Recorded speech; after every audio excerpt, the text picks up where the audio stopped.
கன்னி ராசிக்காரங்களை பொறுத்த அளவில் அந்த ராசிக்கு 12ஆம் இடத்துல சூரியன் வரான். 12ஆம் இடத்துல சூரியன் வர்றதுனால சூரியன் தரக்கூடிய செலவுகள், அதாவது தகப்பனாருக்கு செலவு பண்ண வேண்டியது, தொழில் செஞ்சுக்கிட்டு இருக்கவங்க தொழில் ரீதியாக வெளி உலகங்களுக்கு போக வேண்டியது, வெளி மாநிலங்களுக்கு போக வேண்டியது, தூர தேசங்களுக்கு போக வேண்டியது, இதெல்லாம் ஏற்படுது. முதல்ல சில நாட்கள் அனாவசியமான செலவுகள் வரக்கூடிய வாய்ப்பு இருக்கிறதுனால கொஞ்சம் கேர்ஃபுல்லாக இருக்கணும்.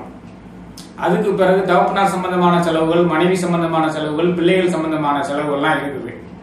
எல்லாமே இருக்கிறதுனால வியாழன் உங்கள் ராசியை, கன்னி ராசிக்காரங்க ராசியை பார்க்கறதுனால என்ன பிரச்சனை வந்தாலும் தீர்ந்துடும்.